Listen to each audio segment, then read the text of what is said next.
Assalamualaikum warahmatullahi wabarakatuh. Nama saya Muhammad Wahyudin. Saya dari kelas RB Program Studi Desain Komunikasi Visual Fakultas Bahasa dan Seni Universitas Indraprasta PGRI. Di sini saya akan memberikan kalian tutorial atau dasar-dasar mengedit video di Adobe Premiere Pro. Oke, langsung saja ke video editnya. Video tutorial edit maksud saya. Langsung saja. Baik semua, ini dia video tutorial cara mengedit video di Adobe Premiere Pro. Ini untuk dasar-dasarnya aja. Di sini aku menggunakan Adobe Premiere Pro 2019. Kalian bisa menggunakan Adobe Premiere lain seperti 2020 atau CS6 untuk device yang lebih rendah dari punyaku. Jadi yang lebih ringan hitungannya. Oke, di sini kita bakal mulai. Yang pertama, sudah pasti kita harus membuka software Adobe Premiere Pro-nya dulu sebelum memulai edit. Setelah sudah terbuka seperti ini, kita akan berada di home atau di menu di mana kita harus membuat project baru. Caranya itu dengan new project. Setelah new project, gunakan saja setting dari asalnya atau default setting. Lalu kita harus ganti nama atau mengubah namanya terlebih dahulu. Gunanya adalah jika kita nanti keluar dari dari software Adobe Premiere Pro, kita tidak kesulitan untuk mencari project yang sedang kita buat. Jadi kita ganti dulu namanya, bebas. Di sini aku bakal gunain nama video sinematik. Karena di sini aku bakal ngasih tutorial untuk bikin video sinematik biasa aja, simple. Karena ini untuk tutorial saja. Lalu setelah udah, nggak ada lagi yang perlu diganti, langsung pencet OK. Nah, setelah pencet OK, kita bakal diantarkan ke workspace atau tempat kerja. Jadi ini tempat kerja kita. Di sini ada source, the program, the timeline, dan ini adalah hitungannya kayak tempat nanti kita ngasih efek, media, atau lain-lain. Oke. Karena kalau dilihat dari sini, projectnya belum ada apa-apanya. Dan untuk memulai project atau editing video, yang kita butuhkan pertama adalah sequence. Sequence. Di sini ada tulisan no sequence, yang artinya kita nggak bisa ngelakuin apapun di sini. Caranya tuh gampang, tinggal klik file, new, dan klik sequence. Dan cara singkatnya adalah CTRL tambah N. Di sini aku bakal menggunakan CTRL tambah N dan diperlihatkan menu seperti ini. Di sini kita bisa memilih apapun yang ada di sini. Ini ya format untuk videonya nanti ketika kita export, guys. Jadi kita pilih mau yang mana, untuk VR atau untuk handycam, ukuran handycam. Di sini kita pakai HDV. Karena video sinematikku itu ukurannya 720. Jadi aku gunakan 720 dengan FPS 30. Oke, sudah pilih, sequence-nya sudah muncul dan layarnya bakal hitam di sini. Kenapa di sini hitam? Karena belum ada video yang kita masukin. Oke, gimana cara masukin videonya? Caranya gampang. Kita tinggal klik ini, lalu klik kanan, lalu kita klik import. Nah, setelah di import ini kita bisa memilih video-video yang mau kita masukin. Seperti ini, kita tinggal klik aja. Kalau mau sekaligus banyak, tinggal tahan shift, lalu klik ke file yang ingin kita pilih. Misalnya dari file yang paling atas ini hingga file yang di sini. Tinggal kita klik dan bakal kepilih sekaligus banyak. Lalu kita klik open. Nah, ini sudah masuk semua. Cuman kalau begini, nantinya workspace kita itu tidak terlihat rapi. Dan di sini aku bakal ngasih tahu cara agar workspace kita rapi. Tadi cara ngapusnya itu aku Ctrl Z aja biar cepat. Lalu gimana sih cara workspace-nya rapi? Gampang. Kita klik kanan di sini. Lalu kita klik new bin di sini. Nah, lalu kita namain binnya di sini. Misalnya video mentah. Video mentah itu video yang belum kita edit ya. Lalu selain video mentah, kita bisa naruh banyak bin lainnya. Kalau di sini aku bakal naruhnya musik saja di sini. Musik. Nah, dengan kita naruhnya bin, workspace kita bakal rapi guys. Lalu kita pencet video mentah, baru kita masukin video yang tadi. Tinggal klik aja semuanya, lalu kita taruh dalam satu bin. Cara kembali ke project itu tinggal kita klik ini aja, dan dia bakal kembali ke semula dan rapi, tidak terlalu penuh isinya.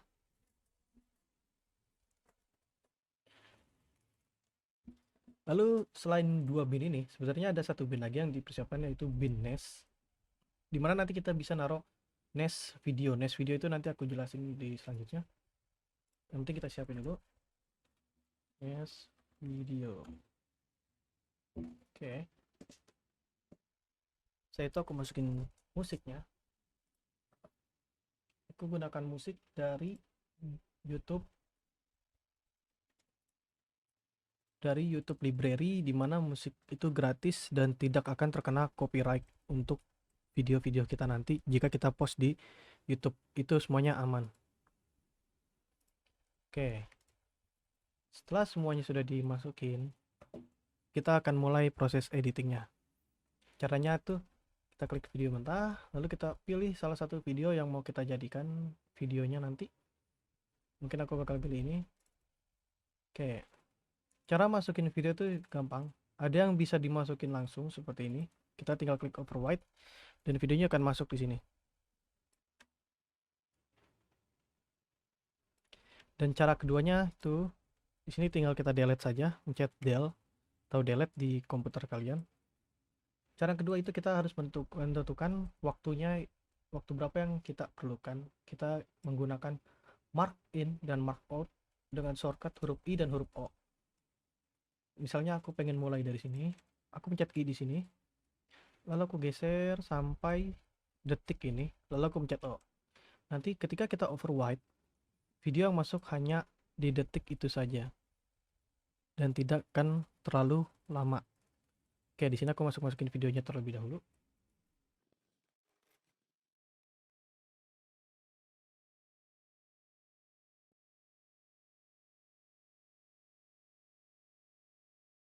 Oke, semua video udah aku masukin dan kita lanjut ke bagian edit. Oke, di sini aku ngasih edit dasar saja yang mungkin dipahami, cukup mudah untuk dipahami. Pertama itu adalah kita menyeimbangkan video. Di sini videonya kan tidak seimbang atau mengalami shaking pada kamera. Di sini ada efek, di mana nama efek itu berfungsi untuk menyetabilkan video. Jadi video akan terlihat stabil. Tinggal ketik di sini warp dan akan muncul namanya warp stabilizer. Lalu kita masukin ke sini.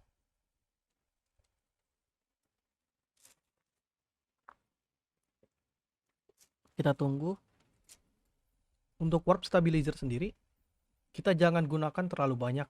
Maksudnya tidak terlalu banyak, yaitu kita ketika warp stabilizer sedang melakukan proses seperti ada tulisan ini, jangan sekali-kali kita naruh warp stabilizer ke video lainnya. Karena jika nantinya komputer kalian atau device yang kalian gunakan tidak terlalu memumpuni, Adobe Premiere akan terpaksa keluar atau not responding. Itu harus diperhatikan karena sangat berbahaya, apalagi kalau kita sedang membuat project seperti ini, atau pada saat kita sedang membuat project seperti ini. Oke, jadi aku taruh warp stabilizer dulu semuanya satu-satu. Sini deviceku masih cukup untuk melakukan warp stabilizer secara banyak. Oke, warp stabilizer sudah selesai. Selanjutnya harus kita lakukan adalah render dan juga save. Melakukan save di tengah-tengah editing itu sangatlah penting agar ketika Adobe Premiere mengalami not responding atau crash, file yang project yang sedang kita buat ini akan tersimpan. Ini harus dilakukan setiap kali kita menaruh efek atau melakukan editing, agar file project kita akan lanjut pada saat di tahap itu juga. Karena cukup berbahaya ketika Adobe Premiere itu mengalami not responding, lalu crash dan keluar sendiri. Kita harus mengulangnya lagi. Seperti menaruh video, menaruh musik lagi, atau menaruh efek-efek lain. Oke, setelah kita melakukan ini, kita melakukan nest satu persatu. Nest, ketika sudah di nest, kita pindahin ke nest video agar ini menjadi lebih rapi. Oke, setelah semuanya di nest, kita bisa memberikan efek lainnya. Contoh di sini. Oh, ini videonya. Jadi di sini ada, aku kasih tips editing lagi. Misalnya videonya terbalik nih. Aku pengen dari jauh ke dekat, bukan dari dekat ke jauh. Kita tinggal klik video, klik kanan, speed atau duration. Memang namanya cuma speed atau duration, tapi kita bisa membalikan durasinya. Kita putar resave, lalu optical flow, dan oke. Dan ini akan menjadi mendekat. Nah, kan di sini kita ingin membuat video sinematik, namun di sini ada video yang memiliki suara seperti ini.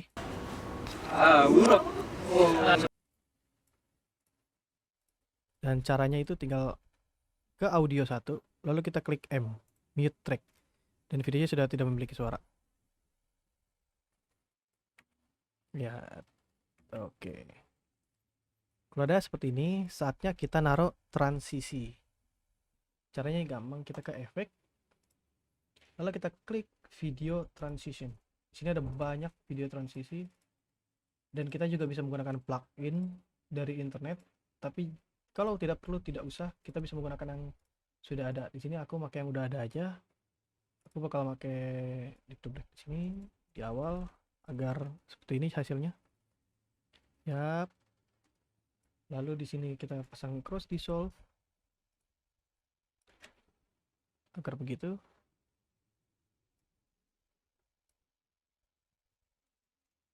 Lalu kita pasang cross dissolve lagi di sini.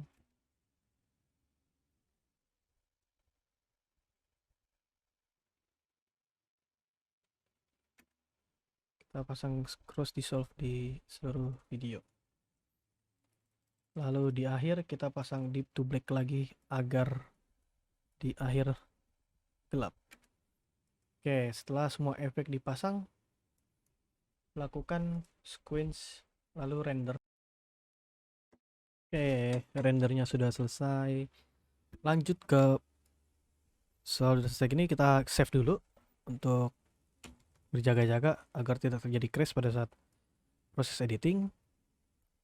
Ketika ini sudah selesai semua, sudah mendapatkan transisinya masing-masing. Nah, di sini aku bakal ngasih tahu cara. Misalnya, wah nih videonya kepanjangan nih, aku mau potong setengah atau separuh. Kita gunakan razor tool, kita klik ini, lalu kita klik ini, kita klik kanan. Setelah itu kita ripple delete.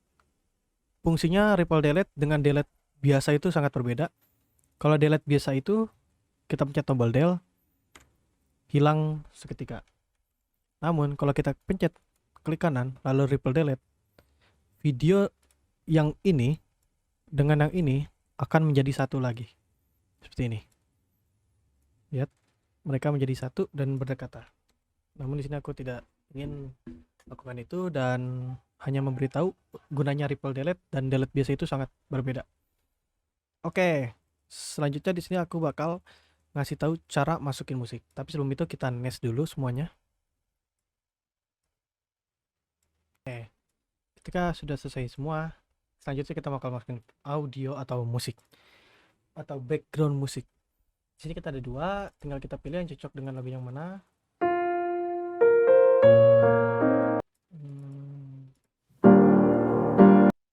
Oke, aku bakal pakai yang ini dan caranya hampir sama seperti yang video. Kalau kita ingin dari detik ke berapa itu dengan mark in dan mark out.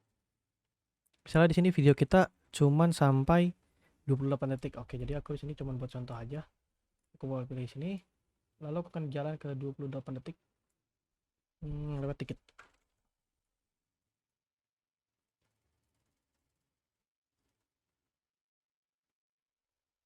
Di depan tik. Oke.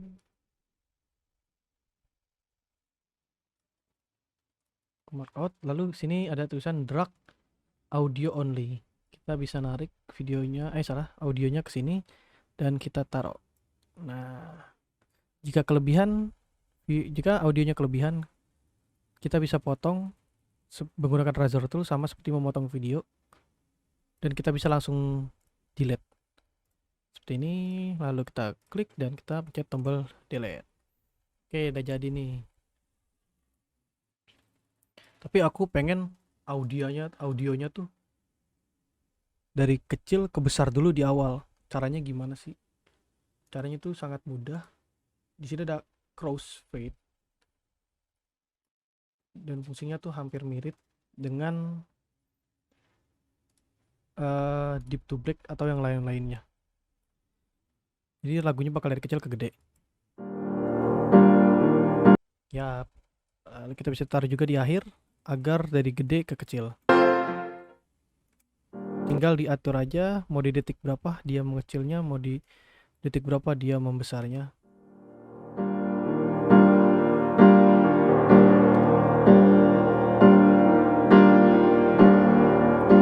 Nah, ketika kalian berpikir, waduh nih lagunya terlalu gede nih, terlalu bising, caranya sangat mudah. Klik kanan, lalu ketik audio gain, dan kita ubah gainnya menjadi minus berapapun itu, agar musiknya tidak terlalu besar atau terlalu kencang.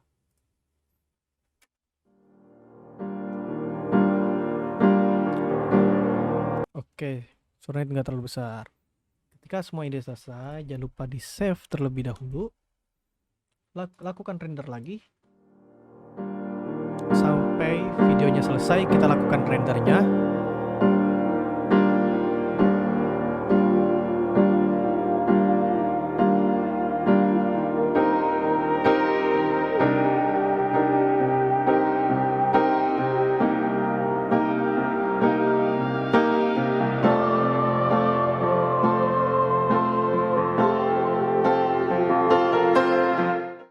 Oke, kalau itu semua udah dilakukan, gimana cara agar project kita menjadi MP4 atau video yang sudah jadi, agar kita bisa upload di YouTube, di Instagram, di TikTok, atau di sosial media lainnya? Caranya gampang. Pertama kita harus klik ini dulu. Klik ini. Kalau ini nggak diklik, kita nggak bakal bisa mengubah project kita menjadi video. Klik sequence-nya, klik file, lalu klik export di sini, lalu klik media. Cara mudahnya itu lo CTRL lalu tambah M, dan akan ada settingan seperti ini atau menu seperti ini. Dan di sini nggak ada yang perlu kita ubah kecuali nama atau settingan. Di sini ada source range, kita ubah lalu kita klik entire sequence. Fungsinya itu ini akan export seluruh sequence yang ada yang kita buat. Lalu di sini aku kasih tahu cara ganti nama, yaitu di sini ada output name. Kita klik ini, lalu kita ubah namanya sesuai yang kita pengen. Misalnya video sinematik. Oke, di sini sudah jadi video sinematik. Tinggal klik save dan di sini sudah berubah. Presetnya tidak perlu diganti karena ini sudah size tinggi. Ini tidak ada yang perlu diganti. Kalau ingin diganti, alangkah baiknya menonton tutorial YouTube di YouTube. Di sana ada banyak cara men-setting export video dengan kualitas terbaik. Di sini aku pakai kualitas yang seadanya yang sudah disiapkan oleh Adobe Premiere. Di sini tidak perlu diganti H264 agar videonya menjadi MP4. Tidak perlu diganti, ingat. Oke, lalu kita klik export. Oke. Kita tunggu progresnya, tidak terlalu lama karena ukuran filenya itu kecil. Di sini ada tulisan estimate file size 35 MB. Itu tidak terlalu besar. Kita tunggu.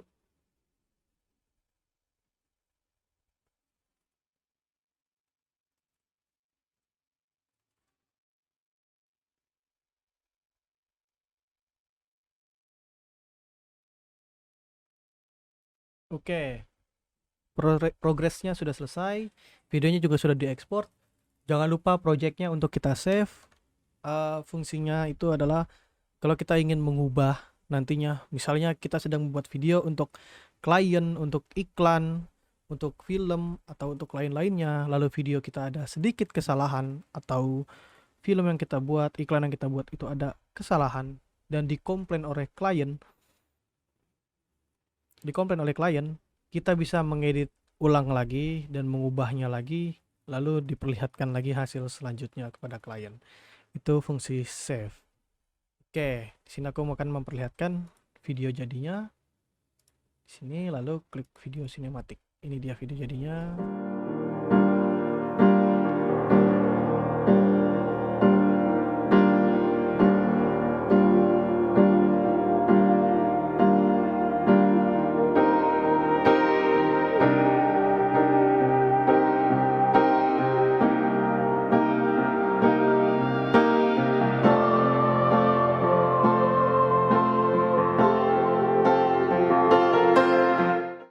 Oke, itu dia video akhir atau video hasil dari yang kita edit. Seperti yang aku bilang, aku cuman ngasih tahu dasar-dasarnya aja, seperti import video, export video, menyiapkan bin untuk video-video agar workspace kita rapi, tidak berantakan, cara nest, cara ripple delete atau memotong video. Aku juga kasih tahu menggunakan razor tool, cara menghapus video yang tidak diinginkan, memilih detik-detik pada video atau audio yang ingin kita gunakan. Itu adalah bagian dasar menaruh transisi, membuat shaking video menjadi terlihat minim dengan efek warp stabilizer. Ya, itu dia dasar-dasar editing di Adobe Premiere Pro. Semuanya itu dia video tutorial dari saya. Terima kasih sudah menonton video kali ini. Jangan lupa di like, di komentar, dan di subscribe juga channel YouTube-nya. Terima kasih sudah menonton. Sekali lagi terima kasih. Wassalamualaikum warahmatullahi wabarakatuh.